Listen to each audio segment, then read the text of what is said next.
Bismillahirrahmanirrahim.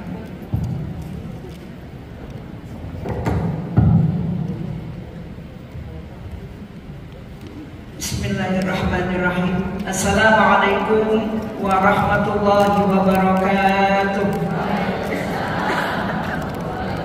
Alhamdulillahilladzi arsala rasulahu bil huda wa dinil haqq liyudhhirahu 'ala dini kullihi walau karihal kafirun.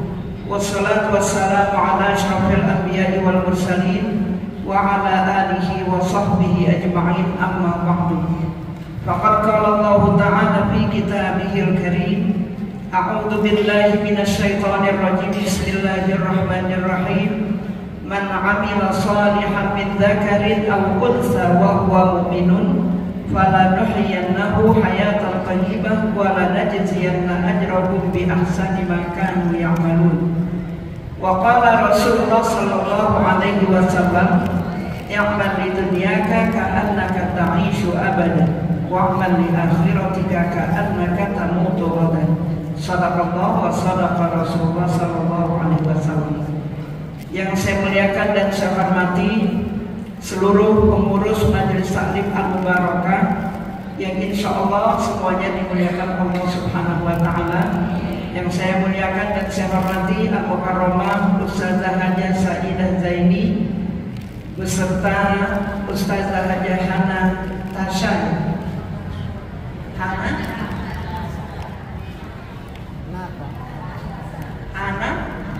Natasha.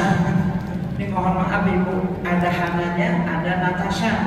Jadi saya pikir Hana Natasha, berbanyak Hana Natasha.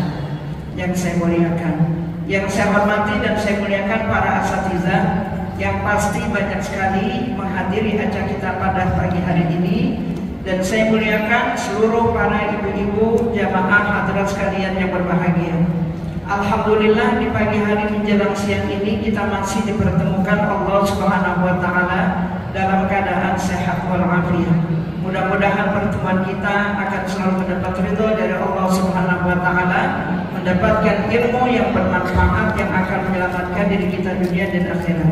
Salawat dan salam maka sama-sama kita sanjungkan kepada pemimpin kita Nabi Muhammad sallallahu alaihi wasallam yang akan selalu menjadi qudwah hasanah, suri teladan bagi kita dalam kehidupan kita di dunia maupun di akhirat. Ibu hadirat sekalian yang berbahagia, tidak terasa hari berganti hari, bulan berganti bulan. Tiba saatnya kita masuk bulan Sya'ban, bulan yang penuh dengan kebaikan yang sudah banyak dikupas oleh guru kita Ustazah Saidah. Mudah-mudahan kita bisa mengambil manfaatnya dan dapat mengamalkannya dengan sebaik-baiknya. Salawat dan salam kita sanjungkan kepada Rasulullah yang selalu membimbing kita dari alam kebodohan ke alam berilmu pengetahuan. Ibu hadirat sekalian yang berbahagia, hari ini penutupan pengajian. Kalau kemarin kita ngaji, baca kitab, hari ini kita mendengarkan ceramah. Tidak kurang pentingnya ceramah itu juga Ibu, yang penting kita merekam, kita menulis, kemudian kita mendengarkan. Yang paling jelek orang yang gak mau mendengarkan, orang memberikan nasihat. Orang yang paling dibenci oleh Allah dan dilaknat, orang yang tidur dalam majelis taklim. Orang yang paling dibenci oleh Allah, orang yang ngobrol di dalam majelis taklim. Tapi orang yang akan mendapatkan rahmatnya Allah dan akan mendapatkan ampunannya Allah, orang yang duduk di majelis taklim dengan niat dari rumah, Bismillahi tawakkaltu 'ala Allah wa la haula wa la quwwata illa billahil aliyyil azim. Insyaallah kita akan mendapatkan cucuran rahmatnya. Ibu hadirat sekalian yang berbahagia, banyak ilmu yang sudah kita serap dari guru kita. Mudah-mudahan saya hanya tinggal melanjutkan dan menambahkan. Apa yang akan saya sampaikan Ibu, bulan Sya'ban ini bulan di mana setiap amal soleh akan diijabah oleh Allah, akan diterima oleh Allah. Maka ayat yang saya bacakan tadi, man amila sholihan min dzakarin aw untha wa huwa mu'minun falanuhyiyannahu hayatan thayyibah. Hidup bahagia Ibu gampang. Tidak hanya dengan uang. Berapa banyak orang uangnya banyak tapi hidupnya tidak bahagia. Orang yang mobilnya Mercy, mobilnya Fortuner, mobilnya Alphard, rumahnya lantai 3, perusahaannya berjalan lancar, tapi penyakit menimpa dirinya, berobat ke Amerika nggak sembuh-sembuh ya Bu ya. Kemudian dia lewat di suatu hari Ibu, ada orang kerjaannya pemulung, makan cuci tangannya nggak begitu bersih, dia makan dikasih orang nasi warteg, habis makan dia gelar karpetnya, yaitu apa Bu? Karpetnya itu kardus dia gelar, dia tidur ngorok. Orang pakai Mercy lewat, ya Allah, nikmatnya itu orang. Padahal orang itu duitnya juga nggak ada. Pemulung paling banyak duitnya 50.000, 100.000, betul nggak Bu? Tapi dia bisa makan dengan tangan yang kotor. Dia tidak kena penyakit, dia bisa tidur nyenyak. Saya yang pakai mobil Mercy, dia pakai mobil apa, tapi saya penyakitan. Saya berangkat ke Amerika berobat habis ratusan juta, pulang ke Indonesia nggak sembuh. Akhirnya ada orang nyaranin, Pak coba ke puskesmas, mana tahu sembuh. Ibu dia datang ke puskesmas, bayar 2.000, obatnya seplastik, dia bawa pulang, dia minum, sehat. Siapa yang menyembuhkan? Allah. Maka kebahagiaan sebetulnya itu nggak susah Bu. Cuma kita kadang-kadang menganggap orang pakai mobil ini bahagia, orang punya rumah kayak gitu bahagia. Ya Allah, enak banget ya, orang ini mau rumahnya gedong, mobilnya enak, adem. Padahal yang kena COVID kebanyakan orang kaya Bu. Kenapa? Ibu dia nggak pernah kena sinar matahari, dia nggak akan pernah kerja berat, rumahnya ber-AC, masuk mobil ber-AC, masuk kantor ber-AC, badannya lembab, kena penyakit lebih cepat daripada kita yang kepanasan menjaga-jaga angkot, ya Bu ya. Nah inilah itu arti bahagia sebetulnya. Makanya kata Allah, man amila sholihan, siapapun orang yang beramal soleh, baik laki-laki maupun perempuan, maka dijamin hidupnya bahagia. Fala nuhyiyannahu hayatan thayyibah, dia akan aku berikan kehidupan yang bahagia di dunia.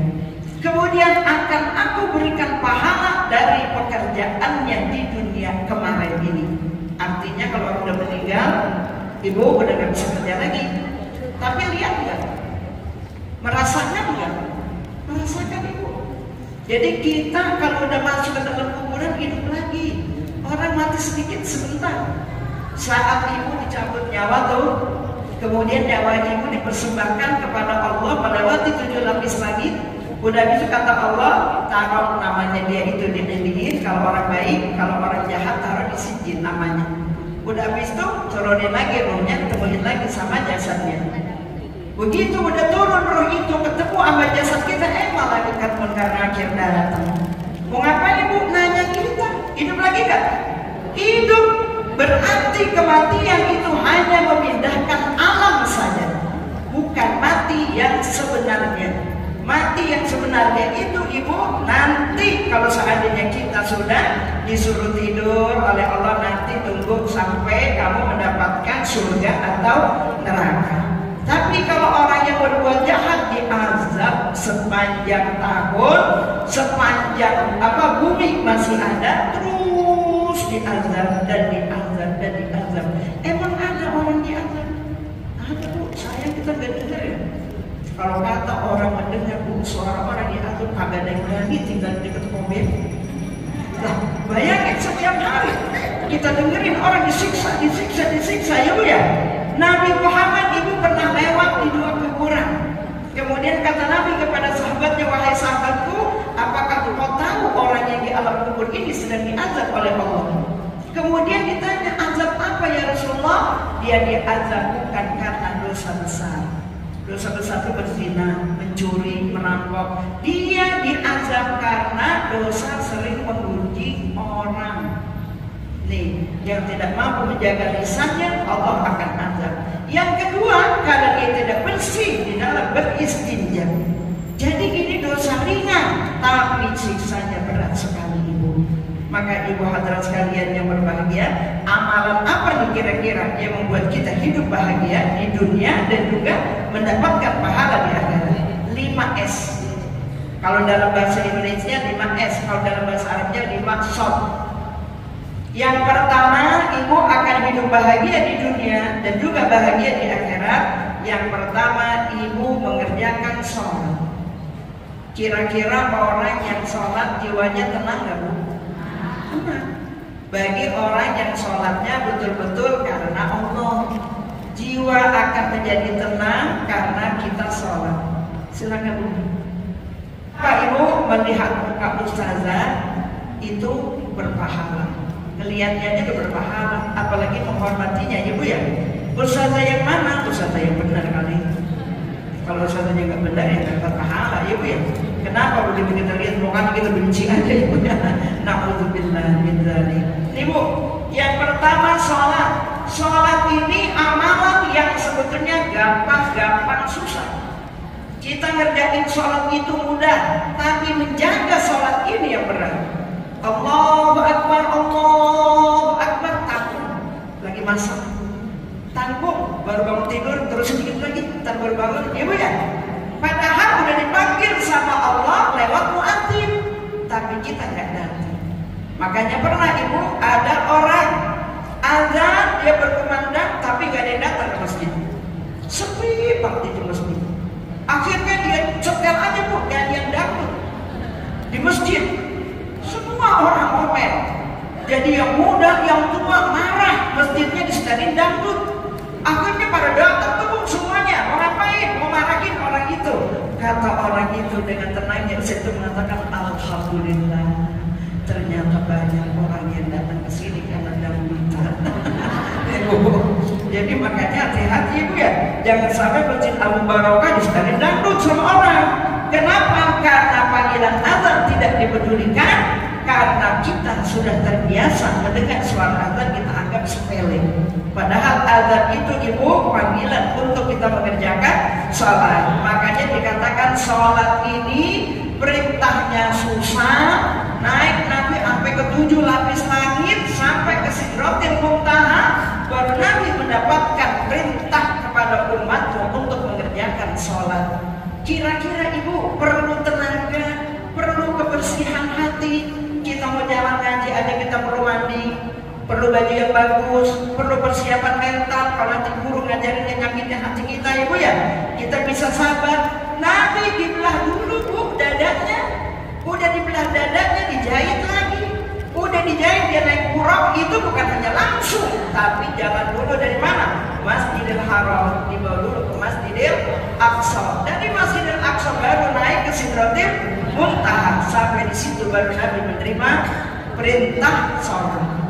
Pertama kali diperintahkan oleh Allah Ibu sholatnya 50 kali. Saya yakin orang sini kalau sholatnya 50 kali nggak sempat pakai bedak, nggak sempat ngaji, nggak sempat masak, nggak sempat nyuci Ibu ya. Kenapa Ibu 5 kali 50 kali sholat? Ya Allah 50 kali Allah Akbar. Kayaknya itu udah kayak kata ekspres kali Ibu ya. Sholatnya kenapa? Bentar lagi udah masuk waktu sholat berikutnya, bentar lagi.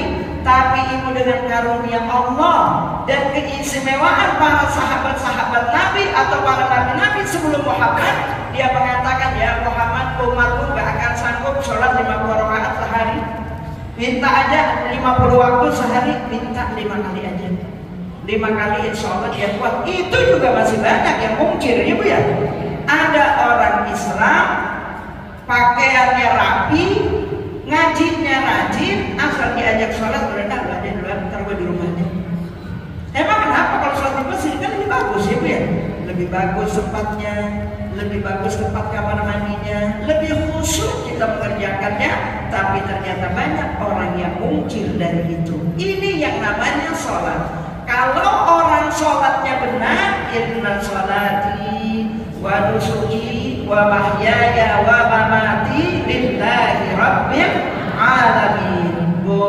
Sayyidina Ali radhiyallahu anhu, menantunya Nabi, istri atau suami dari Fatimah, beliau itu Bu sholatnya orang yang paling khusyuk.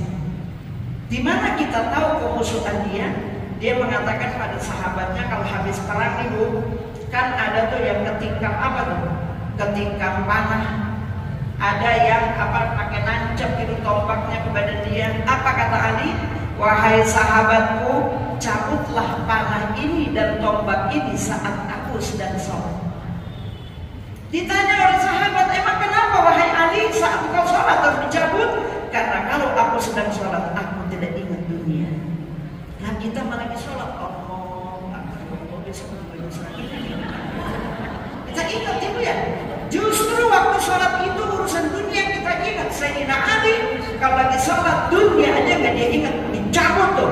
Itu seakan-akan bius bagi dia, tidak terasa apa yang dilakukan oleh orang yang ada di samping dia. Dicabut panahnya, dicabut tombaknya, tapi Sayyidina Ali tetap dalam keadaan khusyuk mengerjakan sholat. Ini yang harus kita tiru. Tingkatkan sholat kita dengan baik. Bukan hanya banyak. Kita banyak mengerjakan sholat sunnah. Bahkan kadang-kadang ibu ada orang yang habis sholat maghrib, sholat sunnahnya sampai 20 rakaat. Ada yang sampai 50 rakaat.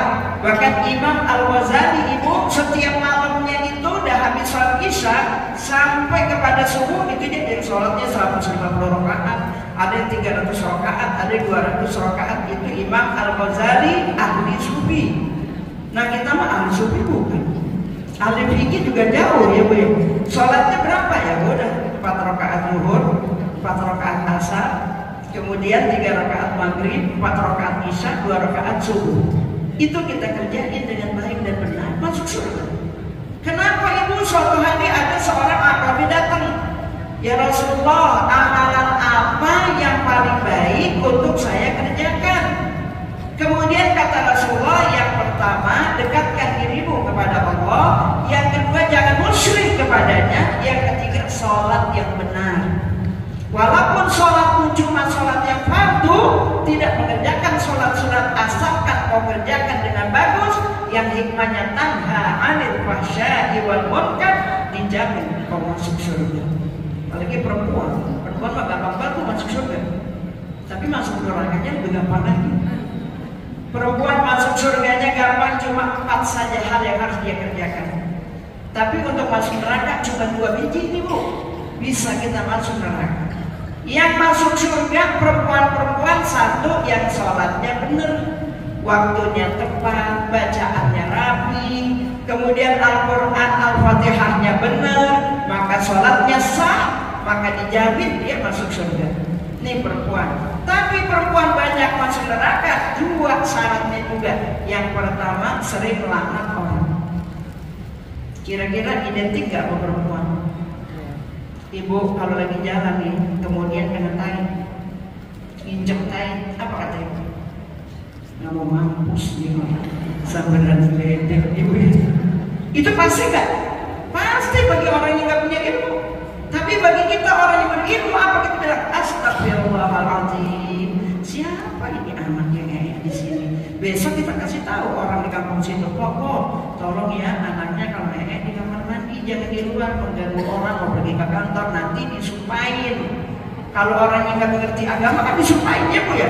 Tapi kalau kita ngelewat kita bilang astagfirullahaladzim, walaupun azimnya panjang banget Ibu ya. Kan kita juga begitu kalau kita salah anak. Astagfirullahaladzim, tuh azimnya panjang buat kenapa? Saking ngeluarin kesal. Tapi masih lumayan daripada kita sumpahin tuh anak Ibu ya. Kenapa? Karena orang perempuan paling banyak masuk neraka, satu kacirul li'an, banyak melaknat orang. Yang kedua, orang perempuan banyak masuk neraka, kacirul li'an bi zawjiha, banyak tidak berterima kasih kepada suami. Betul nggak? Ibu biasanya kalau lebaran tahun kemarin kita dibeliin baju sama suami, dikasih duit THR-nya semua, amplop-amplopnya dikasih kita. Tahun ini lambat dikit nih. Apa kita bilang? Belum abang, dari dulu nggak pernah nyenangin gini, bener nggak? Ada nggak yang begitu? Pasti ada ya Bu ya. Kalau nggak mungkin Bu orang perempuan masuk neraka. Kenapa? Selalu tidak berterima kasih kepada suami, tidak mengenang kebaikan-kebaikan suami. Selalu yang kita katakan yang tidak baiknya kepada suami kita. Mulai hari ini buang sifat itu jauh-jauh supaya kita bisa masuk surga. Kan kita kepengen masuk surga bersama rombongan kita, ya Bu ya. Enak kalau kita masuk surga rame-rame, bertemu dengan kawan-kawan dari majelis taklim al-mubarakah. Saya pimpinannya di depan, Ibu ngikutin saya dari belakang. Ternyata saya jadi neraka. Ibunya yang udah di surga semuanya cari saya Ibu. Saya titipkan sama Ibu dari sekarang. Kalau Ibu masuk surga nanti cariin saya. Ustaz Barkah mana ya? kok nggak kelihatan ya? Rupanya saya di neraka. Ibu naudzubillah min dzalik. Nah, ibu hadirat sekalian yang berbahagia, ini amalan pertama yang harus kita kerjakan. Sholat kita perbaiki, bukan hanya sholat fardu, tapi kita tingkatkan dengan sholat sunnah. Sholat sunnah kalau kita niatkan untuk diri kita dan untuk orang tua kita juga di alam kuburnya mendapatkan kebahagiaan. Makanya ibu kalau orang-orang zaman dulu senang mengirim doa buat orang tuanya, ibu ya. Apalagi orang Pondok Kelapa, orang kampung saya bu ada namanya rowahan. Di sini ada nggak rowahan? Sama ibu ya. Jadi rowahan itu artinya bulan Sya'ban ini dibilangnya bulan roah. Kenapa ibu? Karena orang pada kirim arwah buat orang tuanya. Ada yang bikinin makanannya ibu, sayur gabus dipucungin. Kalau orang Pondok Kelapa, sayur gabus dipucungin, kemudian dipakein nasi. Itu yang kayaan dikit. Yang miskinan dikit itu biasanya sayur bandeng dipasak pindang. Itu yang miskinan dah. Yang miskinan lagi ibu biasanya dia bikinnya ketupat pakai sayur godong.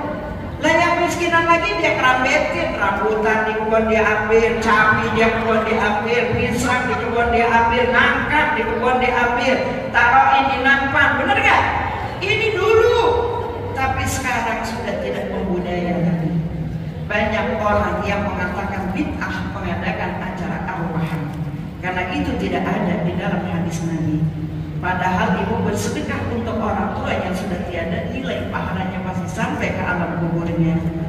Kenapa? Suatu hari Sa'ad bin Abi Ubadah dia mengatakan, ya Rasulullah, ibu saya sudah meninggal. Saya kepengen sedekah buat ibu saya.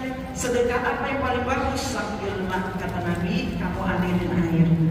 Caranya gimana? Dia bikin ibu sumur, atau dia bikin kalenan, kemudian itu airnya keluar. Dia katakan, wahai seluruh penduduk negeri ini yang ada di sekitar sini, ini adalah sedekahnya pengusaha. Padahal anaknya bu yang sedekah. Nah ini makanya nanti akan kita jelaskan. Ini yang kedua. Yang kedua, ibu mengerjakan puasa. Saum yang kedua, ibu mengerjakan puasa. Puasa bahasa Arabnya saum ya bu ya. Ya ayyuhalladzina amanu kutiba alaikumusiyam kama kutiba 'alal ladzina min qablikum la'allakum tattaqun. Jadi ternyata orang dulu wajib puasa juga bu. Yahudi, Nasrani diwajibkan puasa.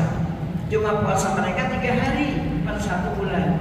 Jadi 3 hari, katakan 13, 14, 15. Ini puasanya orang Yahudi, orang Nasrani. Nabi pada saat di Mekah ibu, dia masih puasa ini 3 hari. Jadi puasa hari kedua, hari 13, 14, 15. Tapi begitu Nabi turun ayat ya ayyuhalladzina amanu kutiba alaikumusiyam, maka Nabi membatalkan puasa 3 hari ini menjadi puasa wajib, tapi menjadi puasa sunnah. Puasa wajib cuma 3 dalam Islam. 1 puasa Ramadan 30 hari atau 29 hari. Yang kedua puasa nazar. Makanya ibu punya mulut jangan sembarangan bernazar. Ini anak ujian untuk masuk akpol. Saya bernazar, kalau anak saya diterima di polisi, di akpol, saya mau puasa sebulan penuh. Terima itu anak ibu. Begitu diterima anaknya, ibunya gak puasa. Padahal itu nazar, ibu ya. Nazar sampai meninggal pun kita, anak cucu wajib untuk melaksanakannya. Makanya jangan nyusahin orang kalau meninggal. Nazar laksanakan dengan sebaik-baiknya. Yang ketiga, puasa yang apa dikatakan puasa wajib, puasa kafarah. Ibu siang Ramadan, kata Allah jaga pakaian kita, pakai pakaian yang rapi. Meskipun bulan Ramadan, artinya kata kita mau saya suami nafsu siang-siang. Lah terjadi bu. Kenapa? Apalagi suami kita saat ini kantornya di Sudirman. Pegawainya banyak yang orang-orang Cina, yang roknya sepan segini, kesininya kan telanjang, putih banget ibu. Mana siang-siang puasa. Kemudian sahurnya makannya pakai rendang, pakai sop daging, nafsunya ketinggi ya bu ya. Begitu dia lihat perempuan itu bu, langsung timbul birahi. Dia pulang sampai di rumah bagi istrinya setarik, kan tinggal ditarik aja bu sama kamu. Jadilah hubungan suami istri di siang Ramadan, apa yang terjadi hukumannya? Batal puasa itu. Ibu wajib bayar kafarah. Apa kafarahnya ibu? Diganti. Kalau ibu punya budak diperdekakan, kalau ibu nggak punya budak, ibu ganti dengan puasa 2 bulan berturut-turut. Ibu nggak sanggup puasa 2 bulan berturut-turut, ganti dengan berikan makan fakir miskin 60 orang. Buat makan kita aja susah. Bagaimana kita memberikan kepada fakir miskin? Ini pernah kejadian ibu di masyarakat Mekah. Pada saat itu Nabi Muhammad didatangi orang, ya Rasulullah, saya sudah menghancurkan puasa saya. Emang kenapa saya melakukan hubungan suami istri di siang Ramadan? Kalau begitu kamu wajib bayar kafarah, memerdekakan budak. Ya Rasulullah, saya nggak punya budak. Kalau gitu kamu kamu puasa 2 bulan berturut-turut. Ya Rasulullah, jangankan puasa 2 bulan, 1 bulan aja jebol. Bagaimana 2 bulan? Kalau begitu kamu ganti dengan memberikan makan fakir miskin. Ya Rasulullah, tidak ada orang yang lebih miskin kecuali keluarga saya.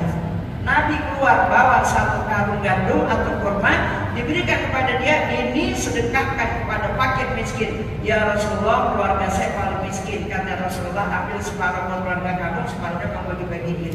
Udah miskin bukan yang adil lagi ibu ya.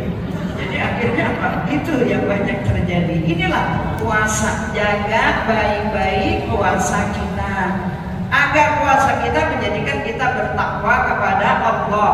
Makanya ibu kalau hikmah sholat mencegah diri kita dari berbuat keji dan berbuat munkar. Kalau puasa menjadikan diri kita menjadi orang yang bertakwa kepada Allah.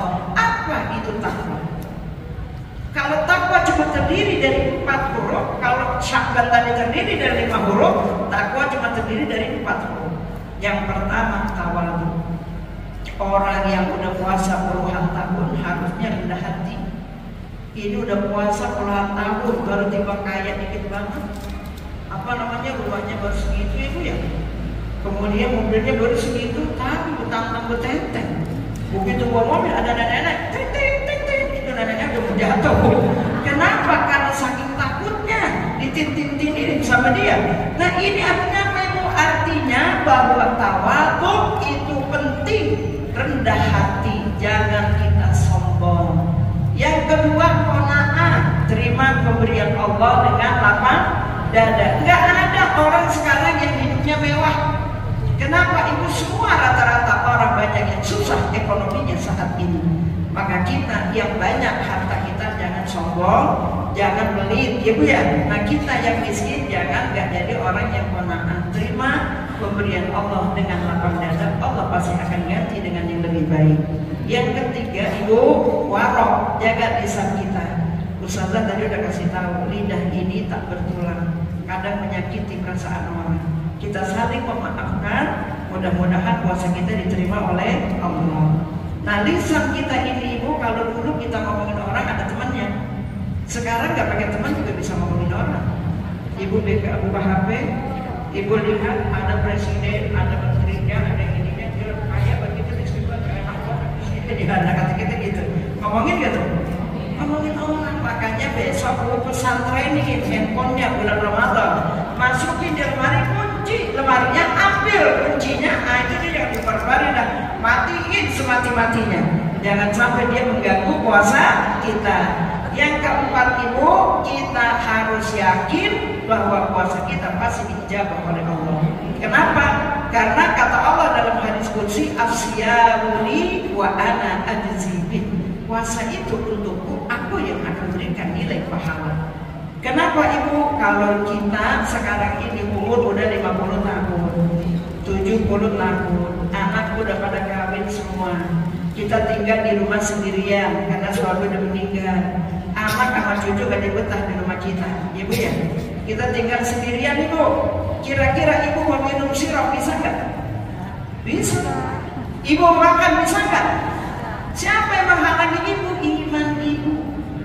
Makanya puasa tingkatkan iman kita. Kalau dulu waktu kita kecil mungkin iman kita belum kuat. Kenapa ibu saya Ustazah Barkah? Ini saya ingat bu, waktu saya kecil kata kakek saya begini, pokoknya yang puasa nanti bukanya di luar, yang nggak puasa bukanya di dapur.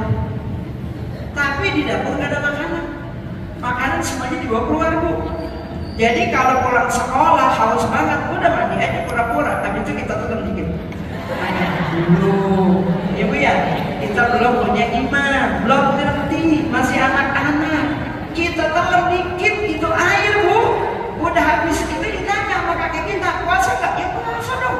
Kenapa? Ya kenapa? Emang puasa? Kalau ini kita bikin dan ketahuan ada bekas airnya, ya Bu ya. Kadang-kadang orang sekolah petik cabai dulu di kepala kaki. Kita naik ke atas, kita makanin di atas, itu kita turun. Kita hanya puasa nggak puasa. Yang penting dapat nolak dulu. Tapi sekarang ibu tinggal sendirian, nggak ada yang ngawasin, makanan banyak, sirup penuh di lemari, mana kuning, mana merah, mana hijau. Ibu berani nggak minum? Nggak berani. Kenapa? Karena kita yakin Allah memperhatikan kita. Itulah iman. Makanya Allah panggil orang yang puasa, ya ayyuhalladzina amanu, bukan ya ayyuhalladzina aslamu. Dipanggilnya dengan ucapan, wahai orang yang beriman, maka rasa takutnya kepada Allah luar biasa. Itulah manfaat atau hikmah dari puasa. Yang ketiga, Ibu, setelah kita dianjurkan untuk sholat, kita dianjurkan untuk silaturahim. Bu, silaturahim, Ibu datang ke sini silaturahim bukan? Silaturahim. Ibu kalau mau bulan puasa datang nggak sama saudara-saudara? Yang punya duit bawain duit, yang punya sembako bawain sembako, yang nggak punya apa-apa minta duit. Ya Bu ya. Yang kita nggak punya ya kita minta duit sama dia.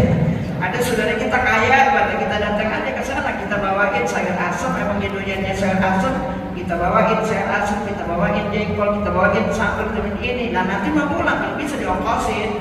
Ini namanya apa Ibu? Ini namanya silaturahim. Jaminan Ibu kalau orang yang silaturahim pasti Allah akan berikan dia keberkahan dalam hidupnya. Allah berikan dia rezeki yang tidak terduga.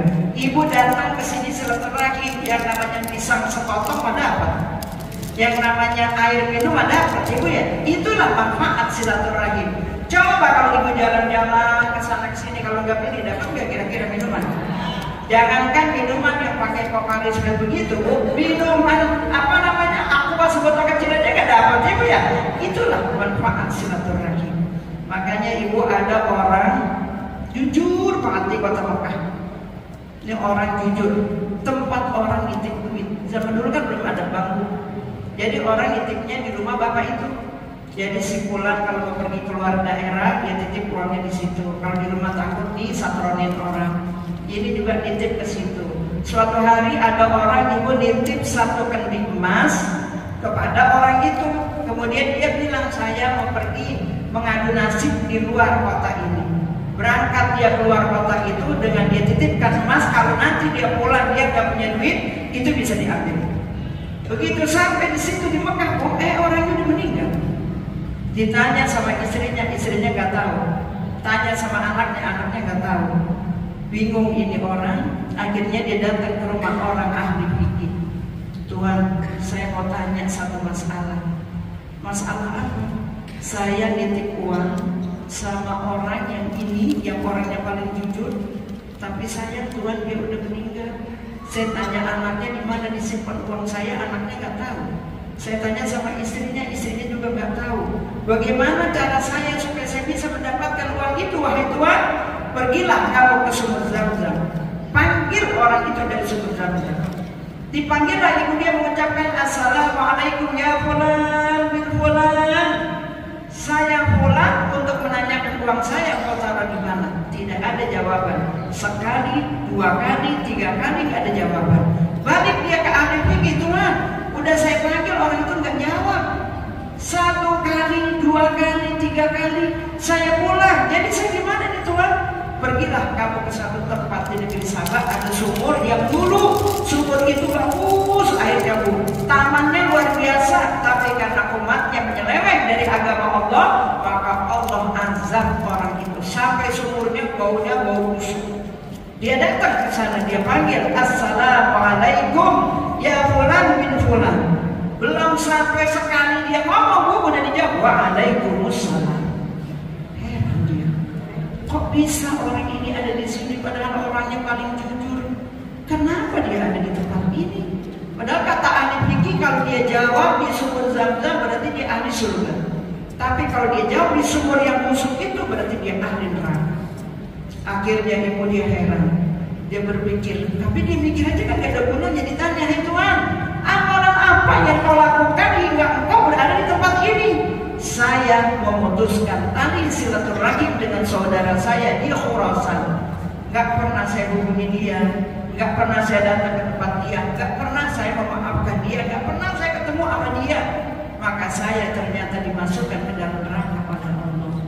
Ternyata ibu, setinggi apapun ilmu kita, sekuat apapun iman kita, tapi ibu memutuskan tali saudara, tali persaudaraan dan tali silaturahim dengan siapapun, dengan tetangga, dengan saudara, dengan sahabat, dengan siapa saja, maka hukumannya neraka jahanam. La yadkhulul jannata qati'ur rahimi. Tidak akan masuk surga orang yang memutuskan tali silaturahim. Ada kan saudara gara-gara warisan cuma 100 meter, pakai dibilang pokoknya mulai hari ini putus keluarga kita. Udah 7 turunan dong lama aku. 7 turunan, 1 turunan aja susah. Bagaimana 7 turunan ibu ya? Jadi ibu lapangkan dada kita. Kalau ada saudara kita yang masalah warisan pakai ribut, kembali aja ke Al-Quran, kembali saja ke hadis Nabi. Duit mah sebanyak apapun ibu kalau berlaku zalim habis. Ibu lihat berapa banyak orang yang zalim terhadap warisan, belum kita mati dia udah mati duluan dan uangnya habis sama sekali nggak ada lagi. Itu yang namanya harta warisan. Jangan putuskan tali silaturahim, sambung terus. Kalau masih ada keluarga kita yang masih hidup, tentengin makanan. Gak punya makanan, tentengin duit. Gak punya duit, doain. Gak bisa datang karena kaki ngebet. Udah kita telepon aja, "Pak, maafin ya mau puasa, gak sempat datang. Soalnya kakinya lagi ngebet banget." "Gak apa-apa, aku juga maafin juga ya. Gue juga gak tahu bisa datang ke tempat lu." Ini yang namanya menyambung tali silaturahim. Ini yang ketiga, silaturahim akan menjadikan kita hidup bahagia. Bayangin bu, kalau kita punya saudara enak gak bu? Saya bu, waktu sekolah di Mesir, itu teman-teman saya bukan hanya orang Jakarta, tapi saya teman sampai orang Mesir bu, teman saya. Kita tinggal di asrama, kawan-kawan Indonesia itu bilang, "Barka, ayo kita tinggal satu kamar aja." Saya bilang, "Enggak, saya mau tinggal sama orang Mesir." Kata mereka, "Ibu kalau tinggal sama orang Mesir adat istiadat itu berbeda." Justru saya harus tahu adat istiadat mereka. Akhirnya saya tinggal ibu sama orang Mesir. Ada yang dari Aswan, ada yang dari Tonto, ada yang dari daerah-daerah lain. Kalau liburan saya diajak bu. Mereka menyebut nggak ikut. Kenapa? Gratis. Nggak pakai bayar ibu ya, dibayarin sama dia. Pulang pergi dibayarin, pulang dikasih ongkos, dibagi duit, dibagi makanan. Emaknya kalau ngirimin anaknya bu, saya dapat juga bagian makanan. Kenapa? Karena silaturahim. Inilah silaturahim penting. Apa jalin pertemanan sama siapapun, muslim atau non muslim, asal jangan karena muslim kita jadikan teman akrab. Tapi bersahabat atau kita kenal sama dia, itu harus. Tetangga kita orang non muslim sakit, jenuh. Tetangga kita orang non muslim meninggal, datengin, bacain inna lillahi wa inna ilaihi raji'un. Dia nggak boleh Allahumma ighfir lahu warhamhu wa'afihi wa nggak nyampe. Kenapa ibu lakum dinukum waliyadin? Ini yang ketiga. Yang keempat ibu, kita menghadapi ujian harus sabar. Sekarang ini kan ujian banyak, ya kan bu? Udah kita pertama dibilang kena COVID, udah habis COVID akhirnya supermarket pada ditutup-tutupin. Anak kita yang pada kerja di swalayan pada berhenti. Suami kita yang kerja di perusahaan jadi tutup jadi berhenti. 3 tahun cukup lama. Kita hidup dalam kemiskinan, disebar lagi oleh mereka pinjaman online, pinjol. Ibu diiming-iming bu, kalau ibu butuh sesuatu, butuh uang untuk beli ini, silakan pinjam sama kami lewat handphone saja bu, nggak perlu pakai datang ke tempat kita, lewat handphone pinjam 15 juta, tapi ganti nanti 16 juta ya bu. Begitu ibu nggak ganti 2 minggu, udah mulai 20 juta. Begitu 1 bulan udah mulai 30 juta. Pinjam 15 juta, ganti 30 juta. Berapa banyak ribanya itu bu?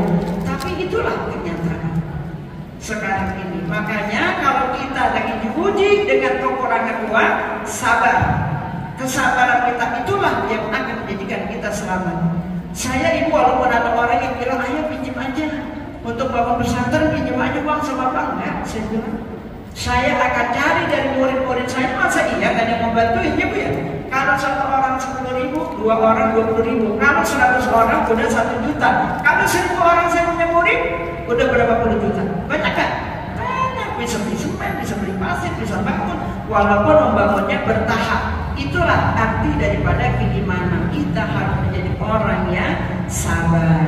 Kesabaran ini puncak dari kebahagiaan. Insya Allah kita akan selamat dunia dan akhirat. Ibu, hanya ini dapat saya sampaikan bekal kita untuk menghadapi bulan suci Ramadan. Bersihkan hati kita, bersihkan harta kita, bersihkan lisan kita. Insya Allah kita sambut Ramadan dengan doa Allahumma ahillahu alaina bil amni wal iman wassalamati wal islam rabbi wa rabbukallah.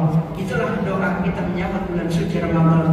Dari saya atas nama guru tetap di sini, mohon maaf lahir batin walaupun kita baru berapa kali pertemuan Ibu ya, tapi pasti ada yang terluka hatinya, mohon maaf. Kenapa Ibu? Kalau hati kita bersih insya Allah nggak terluka, tapi kalau hati kita ada kotorannya terluka dikit, tapi nanti lama-kelamaan akan bersih lagi ya Bu ya. Maka teruskan pengajiannya, habis lebaran kita ngaji lagi dan insya Allah kita lanjutkan lagi pelajaran kita. Akhirul kalam, wassalamualaikum warahmatullahi wabarakatuh.